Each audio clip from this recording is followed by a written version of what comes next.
Bismillahirrahmanirrahim. Assalamualaikum warahmatullahi wabarakatuh. Alhamdulillah rabbil alamin. Wa bihi nasta'in ala umuri dunya waddin. Wassalatu wassalamu ala asrafil anbiya wal mursalin sayyidina wa maulana Muhammadin wa ala alihi washabihi ajma'in. Allahumma shalli wa sallim ala sayyidina Muhammad wa ala alihi washabihi ajma'in, amma ba'd. Pemirsa Baitul Ilmi TV yang dirahmati Allah, di era digital zaman sekarang ini banyak sekali tuntutan bagi kita umat manusia dan juga umat Islam pada umumnya untuk semakin lebih mengenal media informasi dan media telekomunikasi yang itu lagi tren di zamannya.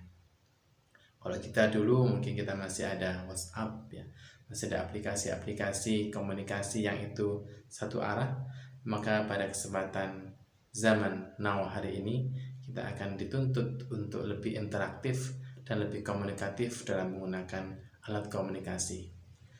Sebenarnya bagaimana pandangan Islam terkait dengan komunikasi di era digital pada hari ini atau zaman now ya.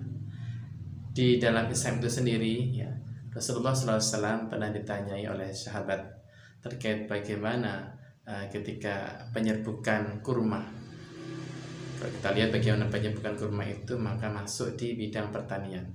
Bagaimana Islam menyelesaikan masalah pertanian, terutama di masalah-masalah teknis. Kemudian Rasulullah menjawab, antum umur dunyakum. Jadi antum atau kamu lebih mengetahui tentang urusan duniamu. Dari penggalan hadis ini, ya pemirsa Baitul Ilmi TV yang dirahmati Allah, sebenarnya Allah telah memberikan kita akal, Allah telah memberikan kita tangan, indera yang kita gunakan dalam rangka untuk mensyukuri nikmat Allah, dalam rangka untuk lebih dekat kepada Allah. Dan tentunya salah satu alat indera kita, salah satu karunia yang telah Allah berikan pada kita, yaitu kita memiliki mata dan memiliki tangan sebagai organ tubuh yang lain, tentu digunakan dalam rangka untuk memenuhi kebutuhan hidup kita sehari-hari, terutama untuk beribadah kepada Allah. Maka sesungguhnya untuk penggunaan alat komunikasi, baik itu gadget, laptop ataupun yang lainnya, itu harus digunakan dalam rangka untuk tadi lebih mensyukuri, lebih dekat kepada Allah dalam konteks ibadah. Sehingga harapan kita ketika Allah dan Rasulullah menunjukkan bahwa kita lebih tahu ya kondisi hidup kita di dunia ini, apa yang kita akan penuhi di dunia ini, teknis bagaimana yang harus kita ambil, maka itu adalah pilihan, maka itu adalah suatu hal yang boleh-boleh saja untuk kita ambil. Selama tujuannya untuk beribadah, maka itu diperbolehkan untuk kita lakukan ya. Sebagaimana hukum suatu benda, al-asfil asya al-ibahah, dalam suatu kaidah fikih dinyatakan bahwa asal-usul suatu benda itu adalah mubah atau boleh. Maka tergantung penggunaannya, tergantung umat manusia, khususnya umat Islam ini bagaimana untuk memanfaatkan alat-alat atau benda-benda tadi. Misalkanlah kita ambil contoh gadget ya atau laptop. Al-aslu atau hukum asalnya itu adalah boleh.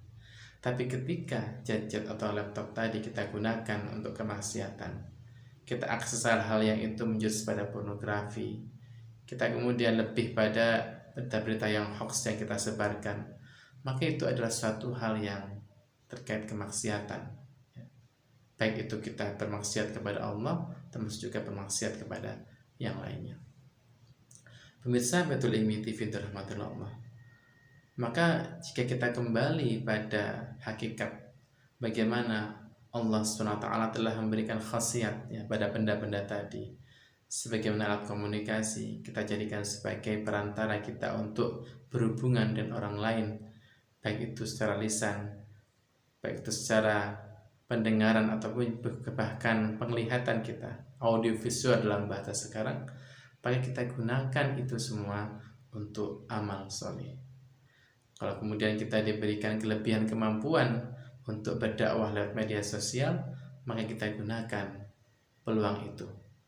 Jika kita bisa menjadi seorang YouTuber misalkan, tapi dengan cara untuk berdakwah, dengan cara untuk beribadah kepada Allah, maka itu lebih kita utamakan.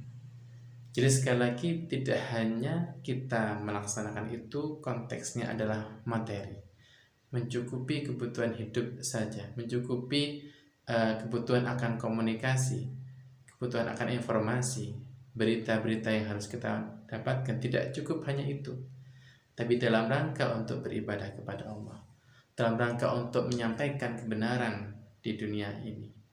Jika dulu kita masih berkomunikasi lewat dunia nyata, maka sekarang kita lebih difokuskan untuk berkomunikasi lewat dunia maya.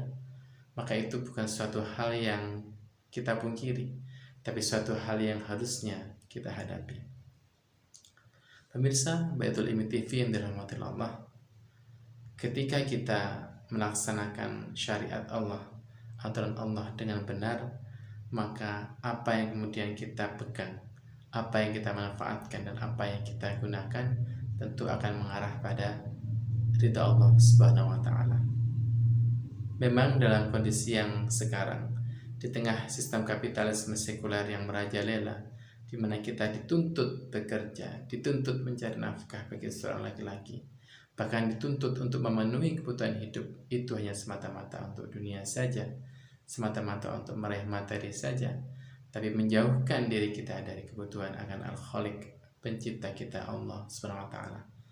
Maka sesungguhnya hal-hal yang sifatnya duniawi tadi akan mudah terarahkan jika kita melaksanakan perintah Allah dengan benar, jika kita menerapkan syariat Allah dengan sesungguh-sungguhnya, jika kita melangsungkan kehidupan Islam ini sebagai suatu kehidupan yang hakiki, kehidupan yang itu harusnya kita ikuti, bukan kemudian kehidupan yang itu fana, dunia semata, materi semata, yang itu menjadi tujuan kita semua. Pemirsa Baitul Ilmi TV yang dirahmati Allah, kembali kepada bagaimana media komunikasi, alat komunikasi termasuk media-media yang ada sekarang dalam Islam kembali pada hukum asalnya, yaitu mubah atau diperbolehkan untuk dimanfaatkan. Selama untuk kebaikan atau amal soleh, maka itu suatu tanggung jawab yang harus kita wujudkan sebagai perintah Allah dan menjauhi larangan-larangan Allah Subhanahu wa Ta'ala. Baik, itu yang bisa kami sampaikan di sekelumit tausiah bil hikmah pada kesempatan hari ini terkait dengan bagaimana pandangan Islam tentang fakta media komunikasi yang sekarang ini marak, yang itu sedang banyak kita nikmati dengan mata kita, telinga kita, bahkan dengan indera kita yang lainnya. Akhirul kalam dari saya cukup sekian. Wassalamualaikum warahmatullahi wabarakatuh.